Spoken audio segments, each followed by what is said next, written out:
Not all leadership development is created equal. A lot of people have noticed the problem and have tried to respond, but I'm hoping that as you've listened to this experience and also as you have the possibility to attend some of the dialogue sessions where we'll go a little bit deeper into this, you'll be discerning as you invite people in to do leadership development with you, or as you do your own as well. Just to sum up, we do have a problem. Christ-like leadership is not a luxury, it's a necessity. And providing opportunities for leaders to grow is critical to a healthy, vibrant, transformational, multiplying church. There's a lot of adjectives in there, but that's the churches that we want to see. And yet, without good leaders, we're not going to see them.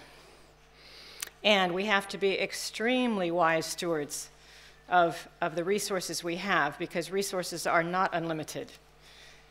It's terribly critical that we choose wisely when we take the time of leaders to get engaged in leadership development, and we use the resources that we have. So the question becomes, what can you do? We didn't want to walk away just sharing the problem and one or two encouraging things, but actually give you a few concrete things that you can do. And the first one, not surprisingly, is to pray. Pray for your own leaders. Get people to pray for you as a leader. There's nothing that substitutes for that, and I couldn't help but put it in as the very first thing. The second thing that you can do is commit to become a more Christ-like leader in your own leadership.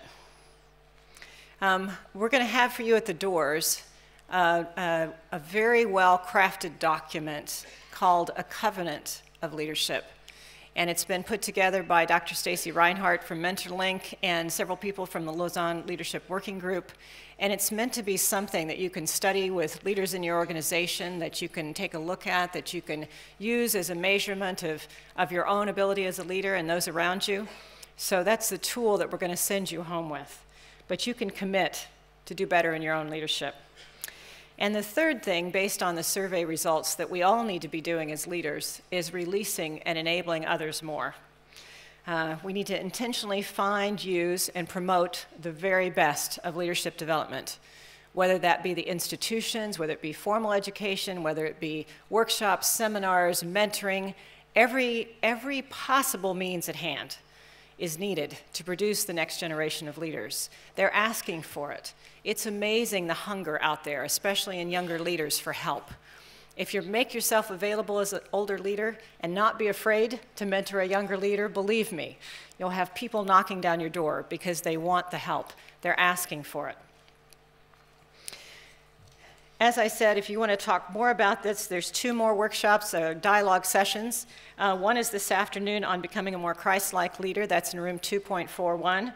And one on Saturday afternoon about leadership development issues and solutions. It's more on methods and types of leadership development, those kinds of things. And it is in room 2.61. And I would encourage you to attend either one of those that might be of interest. Unless we find, make available, promote, and multiply the very best in leadership development opportunities throughout the globe, the results are going to be tragic. I just had another leader say to me very recently, tell me a story. And I wish this is the only time I had heard this, but I've heard it over and over and over again.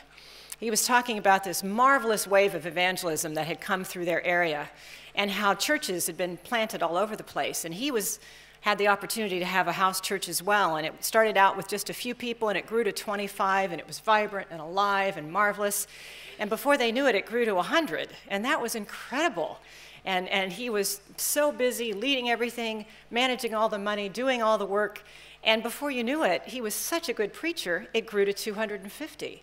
Well, now he was beginning to get a little stressed and a little burned out, but he just thought, God's blessing, I'm going to do more and more. And before he knew it, it was almost up to 500 people. But you know what happened? You probably do know what happened, don't you? The poor man couldn't control 500 people. He couldn't be the big boss. He wasn't capable of doing everything for a group of 500. So slowly but surely, it all began to disintegrate, and before he knew it, it was down to 200. And then it was down to 100, and then that split into 4 different groups. And we can be sure that those people who left from that place were wounded and hurt, and many of them thought that they had tried Christianity, and now we're going to go on and try to find something else to meet their needs. That's what's at stake with the leadership development needs that are in front of us. It's very serious. There's lots more that needs to be done. This is just a taste of the problem and the taste of some of the possibilities of what's being done. So thank you very much for your attentiveness. I know that we have a long way to go in this area. Blessings.